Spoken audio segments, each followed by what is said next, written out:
tere tulemast vaatama PÖFFi TV-d siit Nordic Hotel Forumi PÖFFi pop-up stuudiost.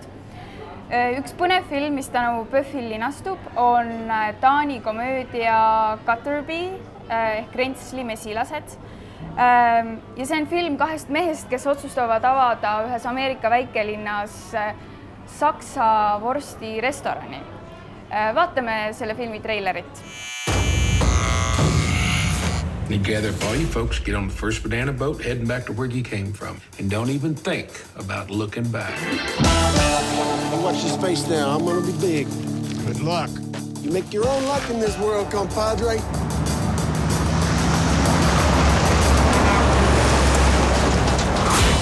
Hey, new guy. I'm Mike. You? That's what. Some kinds you do not even have to cook, like Frankfurter, Knockwurst, some kinds of bologna. Oh, boy. Me and Edward, we're opening a restaurant. This Edward's German, Daddy. German? Howdy. I'm Jimmy Jerry Lee Jones Jr. This restaurant must be terminated. Around here, we speak hamburgers and French fries. Maybe the restaurant's not such a big problem. See, Edward, he's got this book. That's just your education talking. I will not be mocked by a goddamn foreigner. I have the sheriff's permission and legal right to be here. This is not a neck-and-neck race. No, hey! He was making friends! Luke, I got it all under control. Yeah! It's the power of the Holy Ghost. Take it! I need people in my church. It's the German. This is the authorities! I'm a church boy, and a church boy don't allow Satan to devour God's child.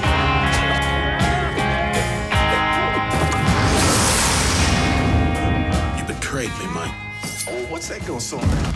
Diamonds and dogs, boys and girls, living together in two separate worlds, following leaders up mountains of shame, looking for someone to blame. America first, Mike.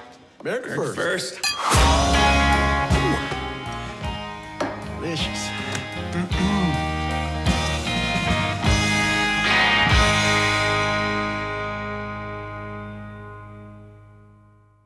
Ja minuga on siin koos Ulrich Thomsen, kes on filmi režissöör. Hello, Ulrich. Nice to have you here. Thank you. The European premiere is on the 23rd of November here at PÖFF. Right. So, how are you feeling currently? Very good. I'm looking forward to it. Great. And the auditorium is almost sold out, 450 seats, so that's going to be interesting. How has the feedback been so far? Very good. It was shown in Sao Paulo some days ago, some weeks ago, and there was a. I mean, the movie has a bit of Trump land going on for itself, and the problems of identity or lack of identity or search of identity, and in Brazil, unfortunately, they have a bit of the same problems in terms of their president. So people responded to it very well. They saw the satire. Obviously, it's a satire. It's a comedy, satire, black. Some would say. But there was very good feedback from people. There was people from Asia, people from France, and so there was good. We had some Q&A afterwards, like there will be here as well. So yeah, I'm very pleased. That's good to hear. Yeah. Now, you're also the screenwriter of the film, which is essentially about a German sausage restaurant in a small town in the States. Yeah. So, where did the idea for the story came from? The idea, it's a long one. I mean, the idea was, I happened to read about the history of the sausage at one point, and I thought it was, and the sausage has been very misunderstood throughout history. It's been, banned by the church. Everything in this film is actually, it's true. It's true stories. All the trivia about the sausage is true. And everything in there is actually based on people that I met, stuff that I read from working many years in America documentaries I saw, you know, so because I wanted it to be real. I wanted it to be not something that I came up with just to mock or ridicule. But so I read about the sausage that was very misunderstood throughout history. So I thought it would be interesting for a plot line for a comedy, and you would talk about the sausage as a metaphor for the fact that nothing has really changed in 2,000 years if you start with our Savior Jesus Christ, you know, and which is kind of the birth of our modern civilization, philosophy, and all that. So, so yeah, when I start cooking this story up, you know, yeah. Mm-hmm. Well, to me it seemed, and you can correct me if I'm wrong, that the German sausage is actually a symbol or a metaphor, as you said, in the sense that it symbolizes that cultures borrow stuff from each other, they interact. So could it actually be anything else instead of the German sausage too? Sure, it's just the German. This is where the satire kicks in, obviously, because there's nothing more American than the German sausage, which our lead guy, played by Anthony Starr, tries to explain that there's nothing. It's not so dangerous because it actually came over in the beginning of the century with these German butchers, which is, you know, a fact.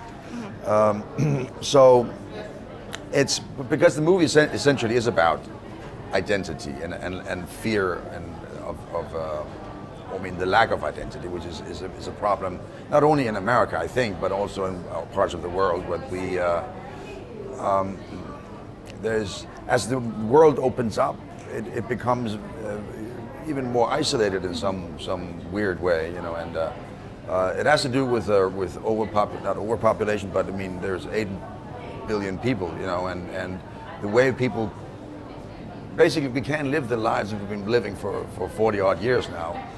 We can't eat the food anymore because it's polluting the world. There's a lot of problems, and we have, you know, wars still going on, refugee crisis, people coming up want to share the wealth that we've been holding on to, at least in the Western world, and off of that comes this fear of losing, you know, your identity and who are we, and we see many countries closing the borders. You know, Hungary is closing the borders. You know, and there's a lot of problems in that turmoil. You know, these easy solutions can appear, like it's the Mexicans, it's the Muslims, it's you know, it's the German sausage. You know, and to say that maybe the fear is not really grounded in anything but just stupid fear, and so here it's a German sausage. So you asked, could it be anything other than? Yeah, it's. I'm sure it could, but we all need something to believe in some way, you know. And my guess, my point is that in 2,000 years, religion hasn't done anything. You know, if a trial went on for 2,000 years, any trial would probably be dismissed after at least 1,000 years. You know, so why not go back to something that we can all hold on to, the sausage, the barbecue, you know, so it's a metaphor for not being afraid. My God. Sorry about that. No, so yeah, I mean the sausage is a metaphor for not being, don't be so afraid. It's just, and we are all on this planet, you know, there's nothing we can do about it. We have to scoot together and find a way, you know. So we have to learn how to coexist together. Yeah, you know, and but it does deal with, and it takes place in America. I could have done this in many other parts of the world, but it was just that make great again. That there were some politicians in Denmark that also started to use this phrase, and I've heard it in other countries. So I thought, if you say make great again, people know immediately what we're talking about. And I must say, it's kind of strange now to be listening to their spearhead, this Donald Trump character. It's very fun. I've been in many years in America, and I love it there. And so this is not to mock the Americans. This is to say, something is just really bizarre. This is, you know, the leader of the free world, whatever he wants to call himself, and one of our biggest allies, you know. So, and I don't really feel that right now. I feel like I'm supposed to buy into that, you know, and it's very hard for me. So, so this is movie is with heart, and just like say, okay, come on, let's, you know, there's a potential. I hope that's part of the idea, anyways, with the film. It also touches on people moving away from these little towns, you know, and it has to do with, I guess, with capitalism, the whole idea of profit. There's somebody that needs to pay, which also again goes back to how the world has run in the Western world for these 40-odd years. The capitalism is not a good model for society. I don't know what else it should be, but the fact that it only survives on one point is that somebody makes a lot of money, and somebody has to pay the price for that by not being paid, or by mutilating animals to put in, you know, in the factories to make it all cheap. You know, if we treated each other well, you wouldn't have such a system. Because anyway, there's a long answer. Yeah. But I just wanted to ask that: do you think it's easier to approach these issues that can be polarizing, for example, like identity or patriotism and also racism, through the lens of comedy? Sure. I think I like comedy, and it could be done via drama as well. But I always like comedy. I think with comedy, people's minds open up. You know, they laugh, and then I think it's when you're open, you can also, you know, scooch in a few points here and there. But this, because you see all these, you know, headlines of, you know, Trump when people put music, you know, to his speeches and all that. So it's quite a comedy that comes out. He tweets all the time, and it's you know. So I thought a comedy or a burlesque kind of approach to this particular story sort of, I thought it fitted quite well, you know. But do you think it is harder or easier to make a comedy film than, for example, a drama? Harder. Harder. Movies are hard to do in the first place, but comedies I find way more difficult. Were you at any point afraid that your film is not going to be funny, or were you? Yeah, I mean, comedy is sure. It's comedies are hard because people have different views on comedy. And as to drama, people are kind of agree on what drama is, or could be. You know, somebody's looking out the window, he's crying, and the music is playing, or something. You know, that's a more common denominator for dramas. But comedies, people are very different in terms of comedy, but the timing of the comedy is very strict. You know, you can't. Everything has to be very organic.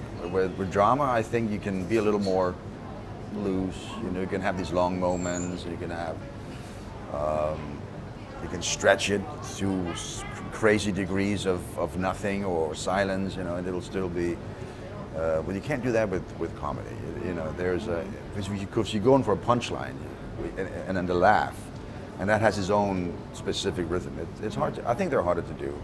And in some way, I'm very happy that such a prestigious festival as this one embraces the comedy, like a full-on comedy. Because usually it's, you know, it's a little frowned upon comedies, even though they're way harder to do.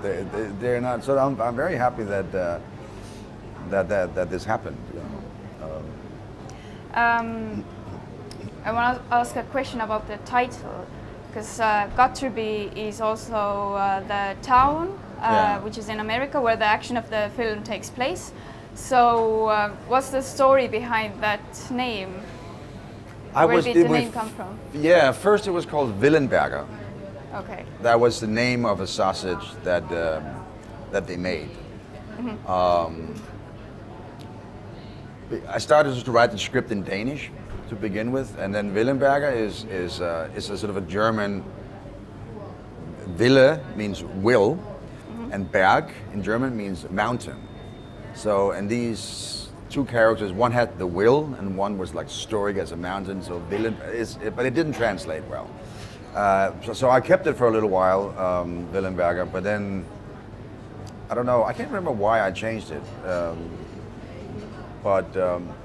So now I was talking to myself, going, it's got to be something. It's got to be something that, But then GUTTERBEE, I quite like the ring of that. So it was just, it just came out of, and it's got to be good. It's got to be this, and got to be that. It's got to be, so it's got to be. I tested it with a few people, and it's got to be, I like that. And it worked. I think it works. I don't think Willenberger was bad either. It just didn't. It just didn't have the same, subtextual meaning as GUTTERBEE had. Willenberger was just a name. How easy or how hard it was to find the right location for the town GUTTERBEE? Yeah, it was quite difficult. We wanted to shoot in New Mexico because of the tax incentive. And we didn't have a whole lot of money either. So we were looking for a town that was a small town, and I talked to a guy in Santa Fe. In New Mexico could be pretty sort of Native American looking in its architecture, and this town was 3 hours away from Santa Fe and had this Midwestern feel. It wasn't so Native American looking in its architecture. So, and I talked to a location scout. He pointed me in this direction, and we went up there, and there were so many locations that were just ready to go. There was a bar and they was just sitting there. No one. It was closed down, and it was fully equipped. It was perfect. It would have cost me a lot of money to build a set like that, but we just rented it. We did look around a little, for almost 2 weeks, driving around all over New Mexico. Because of the budget limitations, we needed something that was accessible. It's a graveyard. Everything was within reach, and this town was very small, so everything was really within reach. We just point the camera in a different direction, and we were somewhere else. So that it fitted. The only thing that was a problem was there was no housing there, really. So it was difficult to house the crew and the cast, and because there was an old hotel that they opened up, still had rooms and beds, so it was very sparse. Is that a word? Very, very not very glamorous. Right. For it wasn't like a big nice hotel that people could. But it was a fantastic experience, I thought. You started your career as an actor, so have you always had this desire to direct films, or? Not always. It sort of came along, sort of, I've been, the first film I did was in 13, came out in 16. I don't know, it's at some point you just have a story you want to tell, and you always doing other people's stories, and I thought when you plan the part as an actor, you're pretty much sort of making the movie in your head anyway, and I thought it would be easy just to direct it, but it's very different though. Do you think that you have a certain advantage, or has your acting career been in any way beneficial? Sure. I've been on sets. I've been maybe 100 productions, so I've been around sets for a long time and been acting for a long time. And so yes, I think it's. I know how to speak to actors. I know sometimes maybe also I'm very specific, because I am an actor. I like. I mean, I know what I like, and maybe sometimes I direct it maybe too much because I want him to play it like I want to play it, which is always better, of course. And also I wrote it, so, and you've seen it. It's quirky. It's not easy characters. So I had a very specific movie in my head, So But I do think, yes, to answer your question, I think it helped me, for sure. And you've worked with some of the directors who are very well known. So have any of these directors you worked with influenced your work as a director? I don't know. Yeah, I mean, in some way, you know, it's not that I sat down and wrote this and I thought, oh, that director, I want to be like him. But yeah, over the years, sure, you get influenced. But they're also very different. You know, even though they're equally good, they're just very different. Their approach is very different. But yeah, I'm sure they have in some way. You know. Do you know what your next film is going to be about? I have a few things up in the air.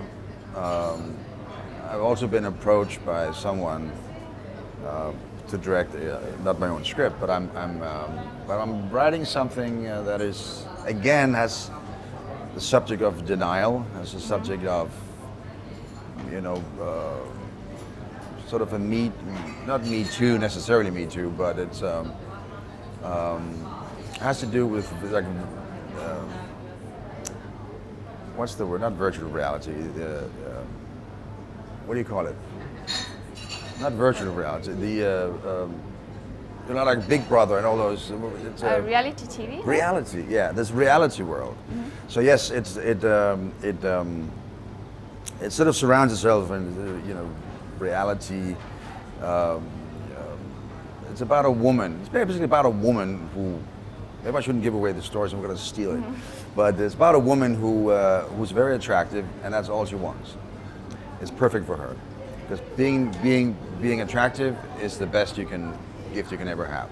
You will wander through life easily, and there's a truth to that. It's very provocative, you know, truth, and the problems would be the male side of it, because they won't accept the fact that this is the one. Some falls. I haven't quite figured it out, but I think it's interesting. There's some sort of sugar daddy kind of story in there as well. But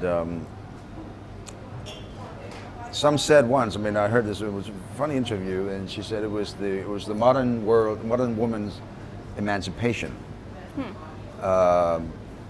That she would be independent from the male, because you can. And there's a lot of that going on. You know, the single mom, the single dad, the single adoption. I don't want to. And I thought it was interesting also in the times today of with the Me Too movement and all that, which I totally support. But there's something provocative about it that I find interesting. Just to not give a shit. Just I'm good looking and it's great, and it's So yes, there's some other things. There's a TV show. There's another more gritty prison film that I'm working on as well with my friend and actor Ross McCall. So yeah, but the problem with stories is that in half a year they could be completely not very relevant anymore. Do you know what I mean? You work on it so many years, and then it comes out a year after you've done it, so your current subject matter is completely outdated. You know, this unfortunately has a relevance still. You know, but it could have been completely outdated at this point. You know, so, but yes, it'll probably be in Danish. Okay. Yeah. But we will still look forward to it. Yeah. It sounds interesting. Yeah. So thank you very much, Ulrich, you. for this interview, and I hope you have a lovely time here in Tallinn. Yes, I am And sure good I luck will. for your premiere. Thank you so much. Thank you very much. Thank you. Minuga koos oli siin GUTTERBEE Rentsli mesilaste režissöör, taanlane Ulrich Thomsen. Tema film esilinastub 23. novembril siin Tallinnas ja ma loodan, et te kõik saate sellele piletid. Aitäh teile vaatamast!